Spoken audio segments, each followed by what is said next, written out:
నందు ప్రియమైన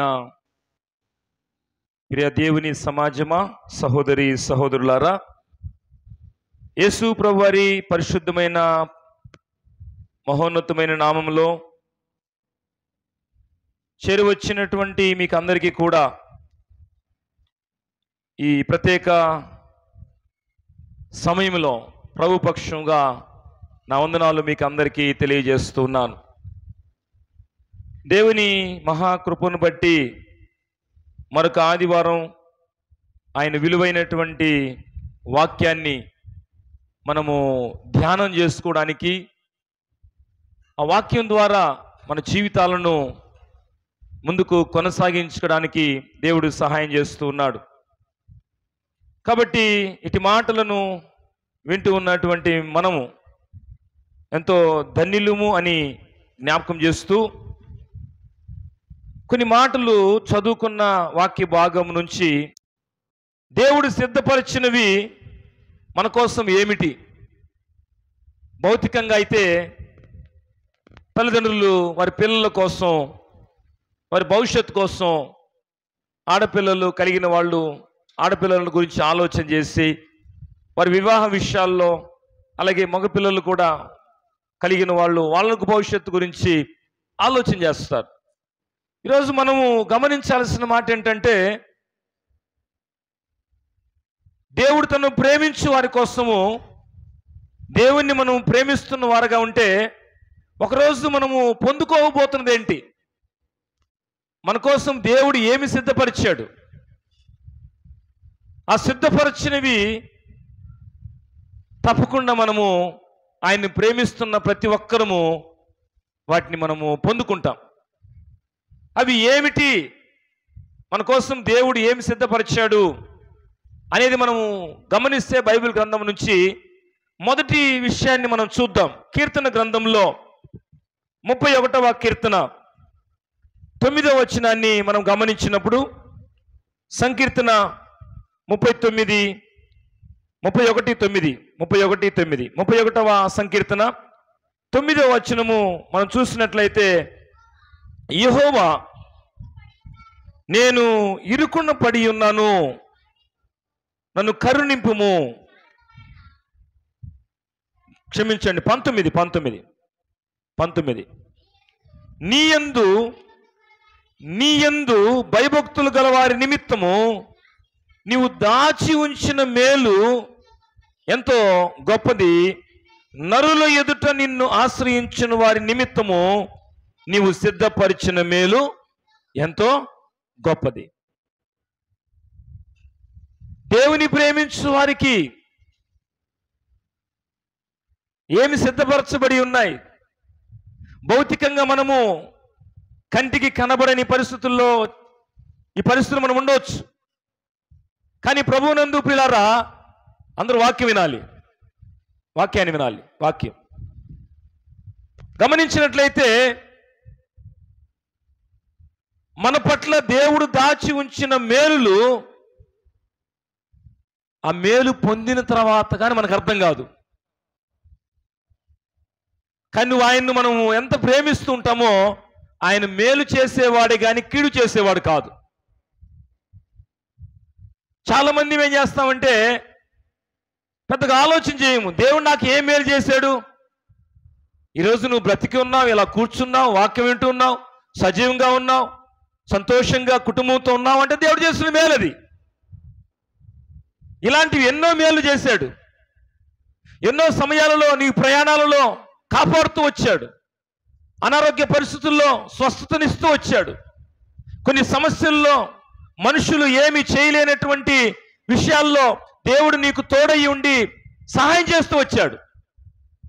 కాబట్టి ప్రభువునందు ప్రియమైనటువంటి సంగమా, మనం గమనించాల్సిన మాట ఏంటంటే, ఆయన ప్రేమించే వారికి ఆయన దాచి ఉంచిన మేలులు సమయానుకూలంగా అనుగ్రహిస్తాడు.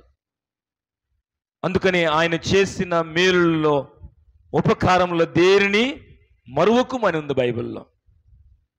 ఆయన మేలు చేసేవాడు మనకి, మళ్ళీ ఆ మేలు దాచి ఉంచాడు. ఆ దాచి ఉంచిన మేలు ఒకరోజు అది మనకు అనుగ్రహించబడుతుంది. ఆశపడి ఎదురుపడి తొందరపడి ఏదో దాన్ని సంపాదించుకోవడం అని కాదు, కానీ ఆ మేలు దేవుడు మనకు సమయానుకూలంగా ఇస్తాడు. అయితే మనం ఆయన్ని ప్రేమిస్తూనే ఉండాలి. వాక్యం అదే చదివాం కదా, ఆ 9వ ఆ యొక్క కొరింథీ పత్రిక మీరు అలాగే తీసిపెట్టుకుని ఉండాలి. మధ్య మధ్యలో జ్ఞాపకం చేస్తున్నప్పుడు మీరు చూస్తూ ఉండాలి. ఎందుకంటే ఆ మెయిన్ వాక్యం అది కాబట్టి ఆ మాట మనము గమనించాలి. దేవుడు తను ప్రేమించు వారికి ఏమి సిద్ధపరచునవి కంటికి కనబడలేదు, చెవికి వినపడలేదు, మనుష్య హృదయంకు గోచరం కాలేదు. కానీ ఏమి దాచిపెట్టాడంటే భౌతికంగా నీవు అర్థం చేసుకోలేవేమో, ఆయన దాచి ఉంచిన మేలు ఎవరి యందు? నీ యందు భయభక్తులు గలవారి నిమిత్తము, నీవు దాచి ఉంచిన మేలు ఎంతో గొప్పది. నరుల ఎదుట నిన్ను ఆశ్రయించిన వారి నిమిత్తము నీవు దాచి ఉంచిన మేలు ఎంతో గొప్పది. ఈరోజు మనుషుల మధ్యలో కొన్నిసార్లు నాకేం చేశాడు దేవుడు అని కొంతమంది అంటూ ఉంటారు. నాకు దేవుడు మేలు చేసేవాడు. పరిశుద్ధ లేఖనములో ఆయన రాసి ఉంచాడు ఈ మాటలు. నేను ఆయన్ను సేవిస్తున్నాను కనుక, ఆయన ఎదురులో భయభక్తులు కలిగి ఉన్నాను కనుక నా కోసం ఆయన మేలు దాచిపెట్టి ఉంచాడు. తప్పకుండా ఒకరోజు నేను దాన్ని, నా కుటుంబము, నేను దాన్ని పొందుకుంటాం. నరుల ఎదుట నీవు ఆయన ఆశ్రయించిన మేలు, ఆశ్రయించినప్పుడు ఆయన ద్వారా వచ్చేటువంటి ఆ మేలు నరులు తెలుసుకోవాలి. అనేకులు వాళ్ళకేం చేశాడు దేవుని నమ్మితే వాళ్ళు మందిరానికి వెళ్తారు, ఏం మేలు కలిగింది అని మాట్లాడుతూ ఉంటారు. కానీ నువ్వెంత భయభక్తులు కలిగి ఉంటావో ఆయన అలాంటి వారి పట్ల మేలు దాచిపెట్టాడు. ఆ మేలు తప్పకుండా ఆయన యందు భయభక్తులు కలిగిన వారు, ఆయన ప్రేమించేవారు దాన్ని పొందుకుంటారు.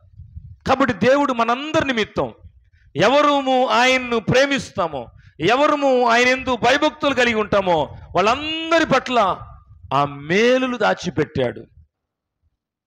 మేలుల కోసం మనము దేవుని వైపును చూద్దాం. తప్పకుండా సమయానుకూలంగా ఆ మేలును మనము ప్రభు ద్వారా పొందగలుగుతాం. రెండవ మాట మనం చూద్దాం. ప్రభునందు పిల్లారా, రెండవ మాట మనం చూద్దాం.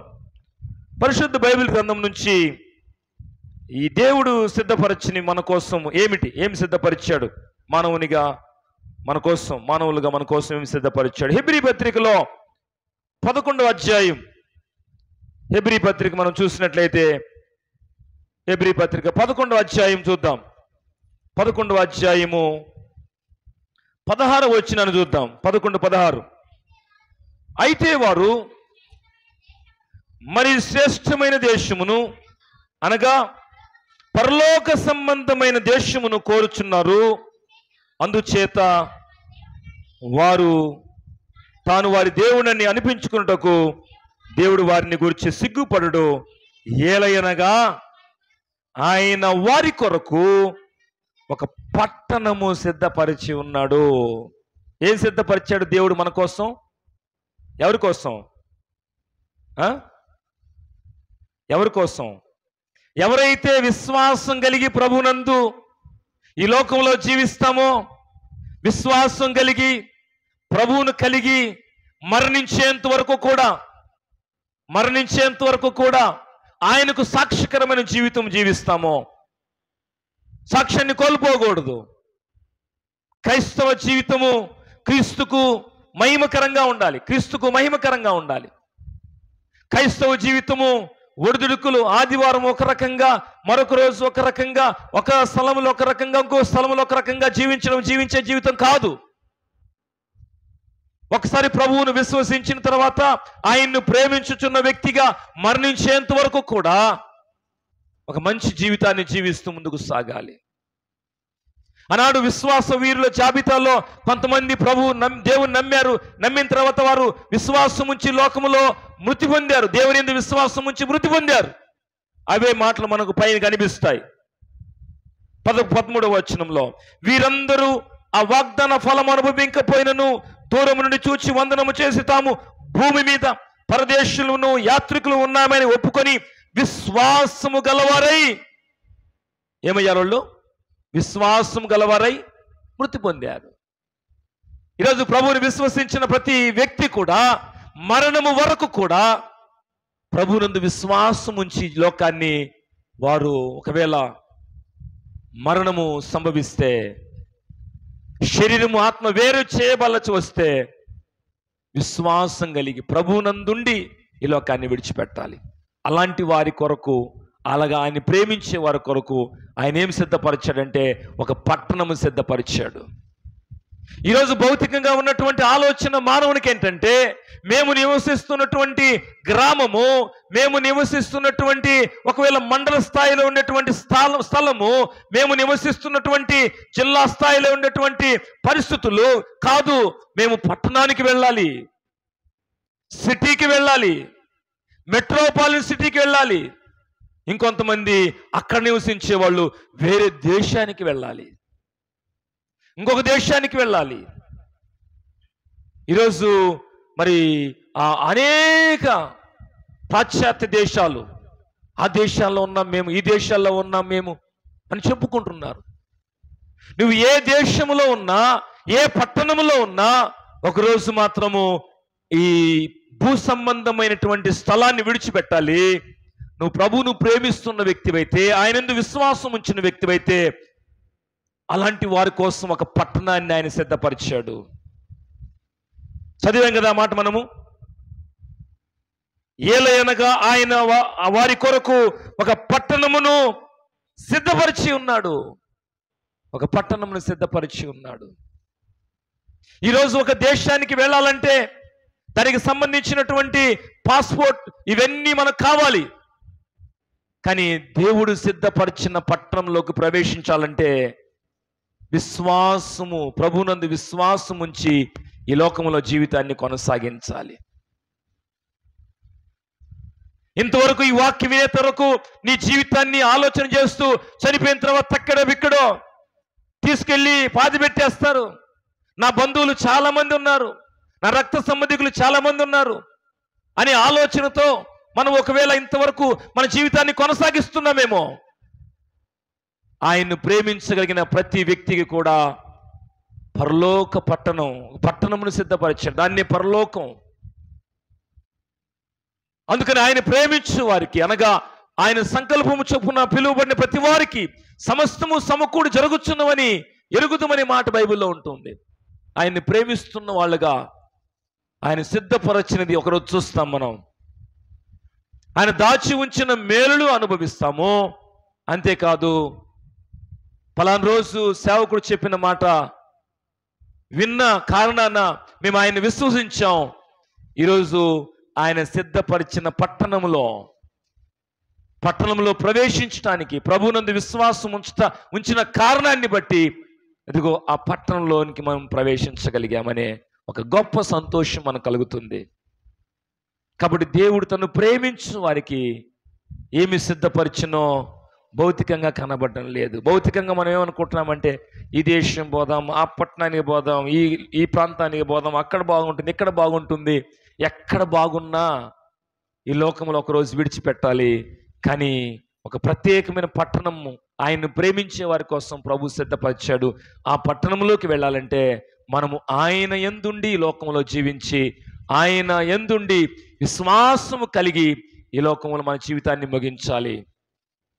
ముగించమంటే ఇప్పుడో అనేది కాదు, ఎప్పుడు ముగిస్తామో తెలియదు. మనం ఈ లోకంలో మన జీవితాన్ని మనం ముగించేలోపు కనుక ప్రభువునందు విశ్వాసం ఉంచడం ద్వారా మన కొరకు ఆయన ఒక పట్టణాన్ని సిద్ధపరిచి ఉన్నాడు. ఆ పట్టణాన్ని పొందుకోవడం కోసం ఈ రోజు వరకు కూడా ప్రభు మనల్ని ప్రేమిస్తూ హెచ్చరిస్తూ ఉన్నాడు. ఆయన విశ్వాసం ఉంచడం ద్వారా ఆయన సిద్ధపరిచిన పట్టణాన్ని మనము ఉచితంగా పొందగలం. ఈరోజు ఒక దేశానికి, ఒక పట్టణానికి వెళ్ళి అక్కడ కొనాలి, స్థలము ఉండాలి అనుకుంటే, ప్రయాణం కావాలంటే ప్రయాణపు ఖర్చులు, లేకపోతే స్థలం కొనడానికి ఖర్చులు, వీసాస్, లేకపోతే పాస్పోర్ట్, ఇవన్నీ కూడా మనం పొందుకోవడం కోసం ఎంతో డబ్బు ఖర్చు పెట్టాలి. కానీ ప్రభు సిద్ధపరిచినటువంటి ఆ పట్టణంలోకి ప్రవేశించాలంటే ఏ ధనము అవసరం లేదు, ఉచితం. అది ఉచితమైనటువంటి పట్టణము. మనం ప్రవేశించడం కోసం ప్రభు సిద్ధపరచినది. ఆయన విశ్వసించిన వారికి ఉచితంగా ప్రవేశం ఉంది. ఆ ఉచితమైనటువంటి ఆ స్థలాన్ని మనం పొందుకోవాలంటే ప్రభువును మనము ప్రేమించేవారుగా ఉండాలి. మరణించేంత వరకు కూడా మన మరణం మనం ఎప్పుడో తెలియదు, ఆయన రాకడ ఎప్పుడో తెలియదు. కాబట్టి ఆయన ప్రేమించు వారికి ఏమి సిద్ధపరిచనో కంటికి కనబడలేదు, మనుష్య హృదయమునకు గోచరం కాలేదు. కానీ ఒక రోజు మాత్రం మనము వాటిని పొందుకుంటాం. ఆయన మేలులు మన కోసం సిద్ధపరిచాడు. మన కోసం ఒక పట్టణాన్ని ప్రభు సిద్ధపరిచాడు. మూడో విషయాన్ని మనం జ్ఞాపకం చేసుకుని సమయానుకూలంగా ముగింపులోకి వద్దాం. తర్వాత మాట మనం చూసినట్లయితే ప్రకటన గ్రంథంలో 22వ అధ్యాయము, ప్రకటన గ్రంథము 22వ అధ్యాయము 12వ వచనాన్ని చూద్దాం. ప్రకటన గ్రంథము 22వ అధ్యాయం 12వ వచనం, 22:12 రాయబడుతున్న మాట, ఇదిగో త్వరగా వచ్చుచున్నాను, వాని వాని క్రియల చొప్పున ప్రతి వానికిచ్చుటకు నేను సిద్ధపరిచిన జీతము నా యొద్ద ఉన్నది. ఏం సిద్ధపరిచాడు మన కోసం ప్రభు? ఏం సిద్ధపరిచాడు? ఒక ఉద్యోగి మొదటి తారీఖు నుంచి ఆ నెల 30-31 అయితే ఆ 30వ తారీఖు వరకు, 31వ తారీఖు వరకు కష్టపడిన తర్వాత 1వ తారీఖు నుంచి ఏం చూస్తాడంటే నా జీతము ఎప్పుడు వస్తుందా. కొంతమంది కూలి పనులకు వెళుతున్న వాళ్ళు 6 రోజులు కానీ 7 రోజులు కానీ పెట్టుకుంటారు. ఆదివారం నుంచి శనివారం దాకా పని చేస్తాం, శనివారం మా కూలి మాకు ఇచ్చేయాలి. ఆ కూలి చేసిన వాళ్ళు ఆ రోజు కోసం కనిపెట్టుకుంటారు, ఎందుకంటే ఆ రోజు శనివారము జీతం ఇస్తారని. ఉద్యోగస్తుడు ఆ 31వ తారీఖు నుంచి 1వ తారీఖు ఎప్పుడెప్పుడు జీతం వస్తుంది ఎదురు చూస్తూ ఉంటారు. ప్రభునందుకులారా, ప్రభు కూడా సిద్ధపరిచాడు జీతము. ఆయన ఇచ్చే జీతము అది ఎంతో ప్రత్యేకమైనది. వాని క్రియలు చొప్పునిస్తాడు, మన క్రియలు చొప్పునిస్తాడు. అందుకని ఆ మాట మళ్ళీ చదువుతాం.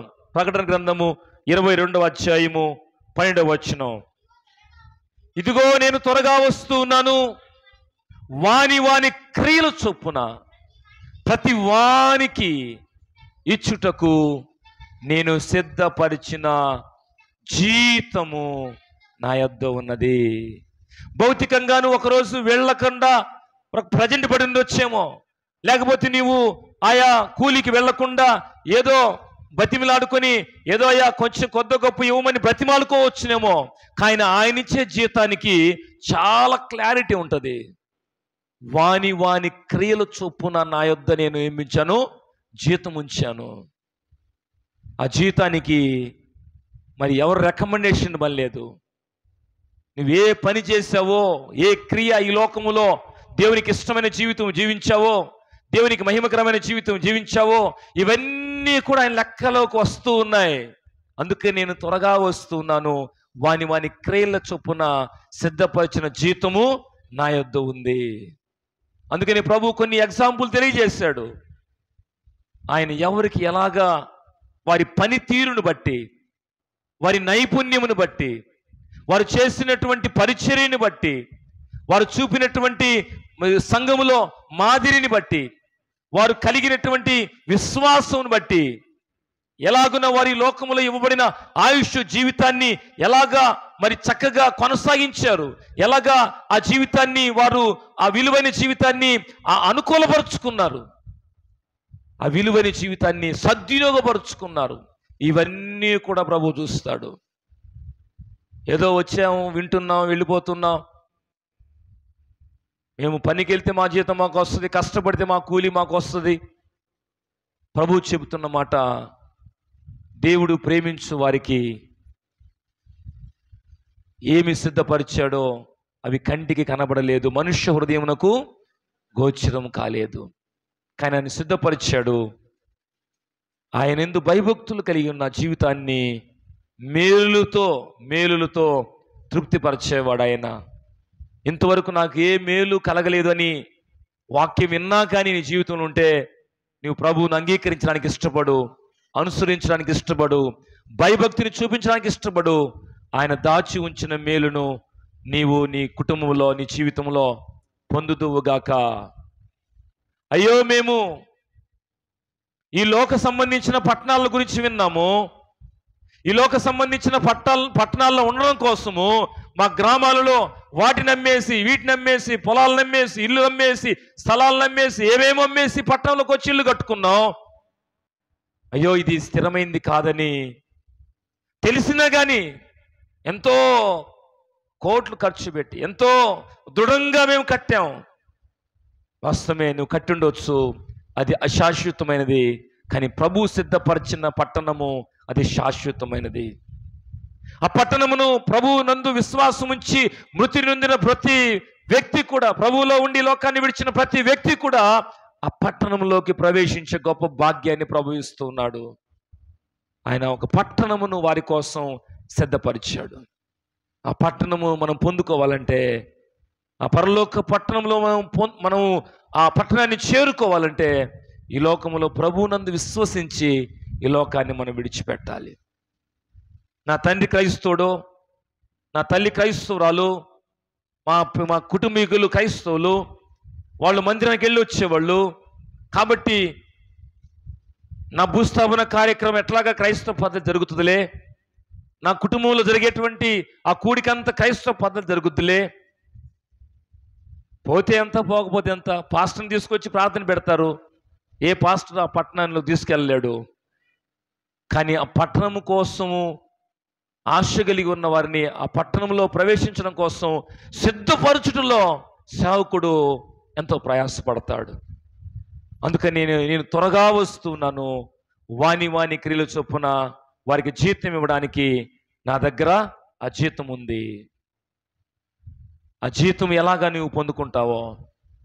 కొన్నిసార్లు కొంతమంది ఆ నెల చివరిలో ఆ జీతం ఇచ్చిన వెంటనే ఏంటయ్యా మాకు తక్కువ ఇచ్చావు, బాధ కలుగుతుంది. ఇంకొంతమందికి ఎక్కువ వస్తే సంతోషం కలుగుతుంది. ఇది భౌతికమైన సంబంధమైన జీతము. కానీ పరలోక సంబంధమైన జీతం ఒకవేళ నీ క్రియలను బట్టి, ఇదిగో నిత్యత్వం నీకుంది, నిత్య జీవంలోకి వెళ్ళి నీవు అనే మాట వారికి సంతోషాన్ని కలుగజేస్తుంది. ఇదిగో నీ క్రియలు నిన్ను గురించి సాక్ష్యం ఇస్తున్నాయి, నీకు నిత్య నరకాగ్ని ఉంది, అందులో నువ్వు ఉండాలి, నీ జీతం అదే, నీకు ఇచ్చే జీతం అదే అంటే ఆ రోజు మనం ఎంత ప్రయాసపడినా ప్రాధేయపడిన ఫలితం ఉండదు. భౌతిక సంబంధంగా యజమాని దగ్గర మనం బ్రతిమాలొచ్చు, అయ్యా మాకు కుటుంబంలో సరిలేక, మాకు పరిస్థితులు సరిలేక మేము రాలేకపోయాం, మాకు ఆ జీతం పూర్తిగా ఇప్పించు అని బ్రతిమాలొచ్చు. కానీ ప్రభు దగ్గర బ్రతిమాలుకునే రోజులు, ఎన్ని అవకాశాలు ఇచ్చినా అవకాశాలన్నీ నువ్వు జారవిడుచుకొని నిర్లక్ష్యం చేసి, దేవుడంటే ఏమాత్రం భయం లేకుండా నీ ఇష్టానుసారంగా జీవించి, నాకు చెప్పేవాళ్ళు లేరు, అవసరమైతే నేను ఒకరికి చెప్తాను అనుకున్నట్లుగా నీ ఇష్టానుసారంగా జీవించి లోకాన్ని విడిచిపెడితే ఆయన దగ్గర జీతం ఉంది. ఆ జీతాన్ని ఎవరు మార్చలేరు. ఎందుకంటే ఆయన విలువ పెట్టి నిన్ను కొన్నాడు, నన్ను కొన్నాడు, మనల్ని కొన్నాడు. మీరు మీ సొత్తు కాదు. మనమేమనుకుంటున్నాం, నేను నా జీవితం, నా ఇష్టం, నా సొత్తు, నేను ఖర్చు పెట్టుకుంటాను, నా ఇష్టానుసారంగా జీవిస్తాను అనుకుంటున్నావు.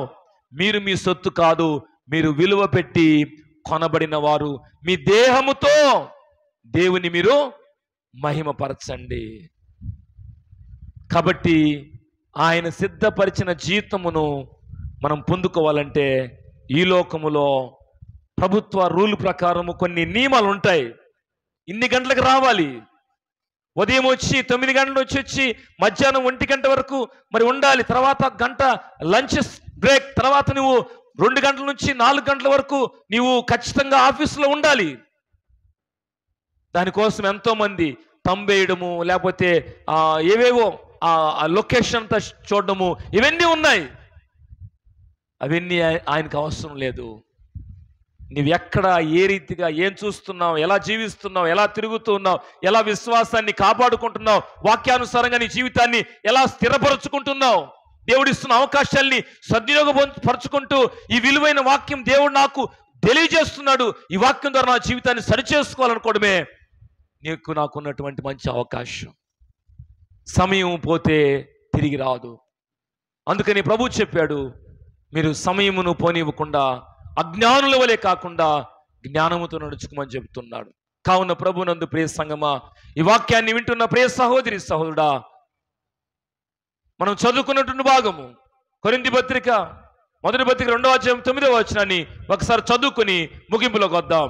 దేవుడు తన్ను ప్రేమించు వారికి ఏమి సిద్ధపరచెనో అవి కంటికి కనబడలేదు, చెవికి వినబడలేదు, మనుష్య హృదయానికి గోచరము కాలేదు అని రాయబడి ఉన్నది.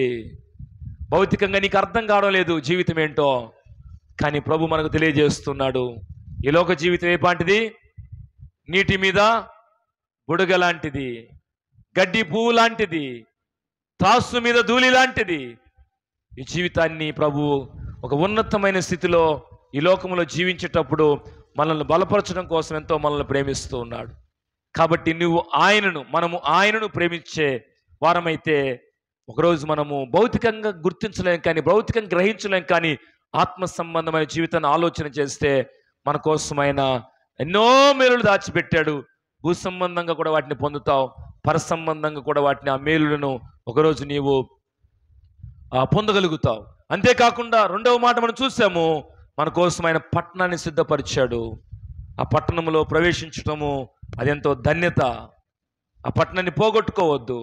అయ్యో నేను ఈ లోకంలో ఉన్నప్పుడు ఆ పట్టణానికి వెళ్ళలేకపోయాను, ఈ పట్టణాన్ని చూడలేకపోయానని బాధపడొద్దు. అంతకంటే సుందరమైనది, అంతకంటే సంతోషకరమైనది పరలోక పట్టణం. ఆ పట్టణంలో ప్రవేశించడం అంత ఈజీ కాదు, అది ఇరుకు మార్గం. అందుకని ప్రభు మాటలు కొంతమందికి ఖచ్చితంగా ఉంటాయి, ఖండితంగా ఉంటాయి, కొంతమందికి నచ్చవు దేవుని మాటలు.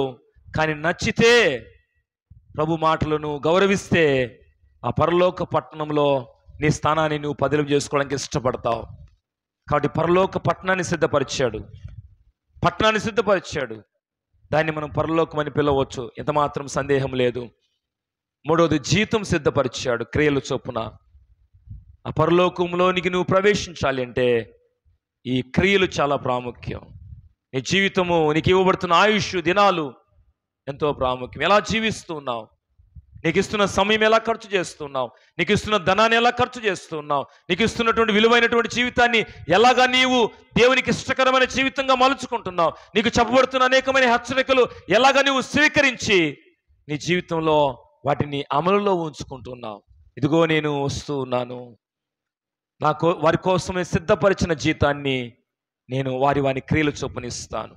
కాబట్టి మన కోసం ప్రభు ఏం సిద్ధపరిచాడంటే, భౌతికంగా అర్థం కాని జీవితం నుండి వచ్చేంత వరకు ఈరోజు వాక్యం విన్న తర్వాత, అయ్యో ఆయన మేలులకు నేను అర్హుడిగా ఉండాలి, ఆయన మేలులు పొందే సంఘము నేను ఉండాలి, ఆయన సిద్ధపరిచిన పట్టణముకు సంఘంగా మేమందరం వెళ్ళాలి, ఆయన జీతము ఇచ్చే జీతాన్ని మేమందరం కూడా సంతోషంగా ఆ జీతాన్ని మేము పొందుకోవాలి. ఆ పరలోక పట్టణంలో ప్రభు మా కోసం దాచి ఉంచిన ఆ దీవెనను మేము అనుభవిస్తామనే ఒక నిరీక్షణతో, విశ్వాసముతో ఈ వాక్యాన్ని మనం గౌరవించి మన హృదయంలో కలిగి ఉండాలని కోరుతూ ఈ కొద్ది మాటలు నేను ముగిస్తున్నాను. దేవుడి మాటలు మనందరి వినికిడిలో ఆశీర్వదించునుగాక. చిన్న ప్రార్థన చేసుకుందాం, ప్రార్థన చేద్దాం. సర్వాధికారి మీకు స్తోత్రాలు చెల్లిస్తున్నాం ప్రభువా. మిమ్మల్ని మేము ప్రేమిస్తూ ఉన్నప్పుడు మీరు మా కోసం సిద్ధపరిచినవి భౌతికంగా మేము కొన్నిసార్లు అర్థం చేసుకోకపోవచ్చు, కానీ ఆత్మ సంబంధంగా మా జీవితాలను మీరు ఆలోచింపజేశారు. మీరు దాచి ఉంచిన మేలు మేము పొందుకోవాలని, మీరు సిద్ధపరిచిన పట్టణంలో ప్రవేశించే గొప్ప భాగ్యం మేము కలిగి ఉండాలని మీ వద్ద మా క్రియలను బట్టి ప్రభువా జీతం ఉంది నాయన. ఆ జీతం మాకు మేలుకరంగా ఉండాలి, సంతోషకరంగా ఉండాలి. మా క్రియలు ఎలా ఉన్నాయో వాక్యానుసారంగా మేము పరిశీలన చేసుకొని సరిచేసుకుని ముందుకు సాగినట్లుగా మమ్మల్ని బలపరచమని, ప్రకటించిన మాటలు ప్రతి హృదయంలో మీరు ఫలింపచేయమని ప్రార్థిస్తూ, అదే సమయంలో ప్రభువా మీ సన్నిధిలో ప్రార్థిస్తూ ఉంటున్నాం, మీ కృపను బట్టి ప్రార్థిస్తూ ఉంటున్నాం. దేవా మహోన్నతుడా మీకు స్తోత్రాలు, పరిశుద్ధుడా మీకు స్తోత్రాలు. ఎంతమంది నాయనా నీ మాటలు విన్నారో ఆ మాటలు వారి హృదయంలో ఫలింపచేయమని ఈ ప్రార్థనలో ఏకీభవిస్తూ, ఎవరెవరు బాధలో, సమస్యలో, కష్టంలో, వేదనలో, అయ్యో మేము ఇంతవరకు ఆయన దాచి ఉంచిన మేలులకు అనర్హులుగా ఉంటున్నామని వేదనలో ఉన్నారో వారిని మీ మేలులతో తృప్తిపరచున్నయ్యా. మా కోసము భౌతికమైన పట్టణాల కోసం ఎదురు చూచాం, కానీ అయ్యో మమ్మల్ని ప్రేమించి ప్రాణం పెట్టిన ప్రభువు మా కోసం ఒక గొప్ప పట్టణాన్ని సిద్ధపరిచాడు. ఆయన కలిగి ఉండడం ద్వారా అదేమి పొందుకుంటామని తెలుసుకున్నామని ఎవరైతే ఆశ కలిగి ఉన్నారో అటు బిడ్డలనైనా మీరు దర్శించి అటు పట్టణంలోనైనా ప్రవేశించినట్లుగా మమ్మల్ని బలపరచమని ప్రార్థిస్తూ ఉన్నా. అయ్యా, జీతము మీద ఉన్న జీతము మేము, అవును తండ్రి, మా క్రియల మూలముగా వచ్చేటువంటి జీతము, ఆ జీతానికి మేము, అవును తండ్రి, సంతోషంగా ఆ జీతాన్ని స్వీకరించినట్లుగా మమ్మల్ని బలపరచమని ప్రార్థిస్తూ ఉంటున్నాం. వింటున్న మాటలు ప్రతి హృదయంలో మీరు నీరు కట్టి ఫలింప చేయమని, ఘనత మహిమ ప్రభావాలు మీకు చెల్లిస్తూ సంఘమంతటిని మీరు దీవించమని ప్రార్థిస్తూ, ఈ యూట్యూబ్ ద్వారా ఎవరైతే చూస్తున్నారో వారి కుటుంబాలను కూడా మీరు బలపరచమని, ఆత్మకార్యము ఆ కుటుంబంలో జరిగించమని, మేలు చేత కుటుంబాలను తృప్తిపరచమని యేసు నామములో ప్రార్థిస్తున్నాం తండ్రి. ఆమేన్.